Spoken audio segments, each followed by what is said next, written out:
నేను ముఖ్యమంత్రి అయినంబడే మా సహచర మంత్రి పొన్నం ప్రభాకర్ గారికి ఆదేశాలు ఇచ్చి నిధులు కేటాయించి బీసీ జనాభా లెక్క కట్టండి, బీసీ జనాభా ప్రాతిపదికన నిధులు ఇవ్వాలి, రిజర్వేషన్లు పెంచాలి అని నిర్ణయం తీసుకున్నాం.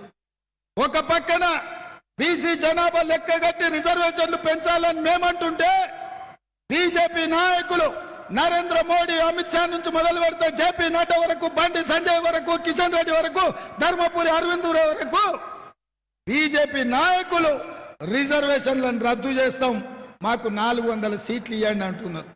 అంటే నేనేమన్నా, మీకు 400 సీట్లు ఇస్తే దళితులకు, గిరిజనులకు, బలైన వర్గాలకు నష్టం జరుగుద్ది. ఈ నష్టాన్ని జరగనిచ్చేది లేదు. ఎస్సీ ఎస్టీ బీసీల తరఫున మేము కొట్లాడతామని నేను గల్లీ నుంచి ఢిల్లీ వరకు అందరితో మాట్లాడిన. అచ్చం చంద్రశేఖరరావు ఆత్మ అమిత్ షాని ఆవహించినట్టుంది. ఢిల్లీలో కేసు కట్టిండు నా మీద. ఢిల్లీ నుంచి పోలీసులను పంపించిండు గాంధీ భవన్ కు. కార్యకర్తలారా మీరు ఆలోచన చేయండి. ప్రజాస్వామ్యంలో మనం ప్రశ్నించే అధికారం లేదా? ప్రశ్నించే హక్కు లేదా?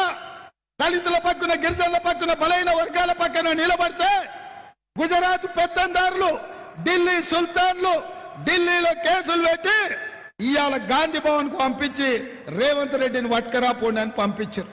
నేను అడుగుతున్న మా కార్యకర్తలు, మా సోదరుల్ని, మీరు అండగా నిలబడితే అది ఢిల్లీ అయినా గుజరాత్ అయినా బండ కేసి కొట్టమా లేదా? మీ రేవంత్ అన్న ఎన్నడైనా కేసులకు భయపడ్డా?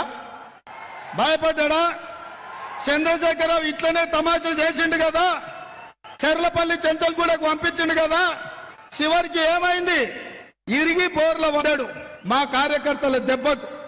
ఇవాళ బీజేపీ వాళ్ళు అనుకుంటారు ఈడీ, ఇన్కమ్ ట్యాక్స్, సిబిఐతో పాటు ఇవాళ కాంగ్రెస్ నిలువరించాలి, రేవంత్ రెడ్డిని భయపెట్టాలంటే ఢిల్లీ నుంచి పోలీసులను పంపించాలని. అందుకే నేను ఇవాళ సూటిగా భారతీయ జనతా పార్టీ నాయకులకు నేను సవాలు విసురుతున్నా. చూసుకుందాం బిడ్డ, మీ గుజరాత్ పెత్తనమా, మా తెలంగాణ పౌరుషమా? ఈ తెలంగాణ పౌరుషం ఎవరి ముందు తల వంచదు. నిజాంల నుంచి, రజాకర్ల నుంచి, పొలిమేర్లు దాటే వరకు దిగంతాలకు తరిమి నవాబుల లాగుల్లో తొండలిడిసి కొట్టి ఈ ప్రాంతాన్ని విముక్తి చేపించినాం. ఉమ్మడి రాష్ట్రంలో సమైక్య పాలనలో పౌరుషంతో పోరాడి తెలంగాణ రాష్ట్రాన్ని తెచ్చుకున్న రాష్ట్రానికి చీడగా పట్టిన చంద్రశేఖర్ రావును మనము వదిలించుకున్నాం. అందుకే మిత్రులారా, ఇవాళ నేను ఒక మాట చెప్పదలుచుకున్నా. ఎవరైనా ఈ దేశంలో ఎవరు వచ్చినా బీసీలు, ఎస్సీలు, ఎస్టీల రిజర్వేషన్లకు కాంగ్రెస్ పార్టీ అండగా నిలబడుతుంది. ఇవాళ ఈ రాష్ట్రంలో ఇక్కడ ఎవరు భయపడటం లేడు. ఢిల్లీ పోలీసులను కాదు, సరిహద్దుల్లో ఉన్న సైన్యాన్ని తెచ్చుకో, నీ మొత్తం గుజరాత్ను దించు బిడ్డ. ఎట్లా వస్తారో చూస్తా తెలంగాణలో. మీరు అనుకుంటారో మీ చేతుల అధికారం ఉంది కదా అని ఢిల్లీ పోలీసులను పంపించాలని. అందుకే ఇవాళ దేశంలో జరుగుతున్న పరిణామాలను చూసి మా సిపిఎం సోదరులు కోదండరామ్ గారు కూడా మనకు అండగా నిలబడ్డారు. అందుకే రేపు జరగబోయే ఎన్నికలు మనకు ఫైనల్స్.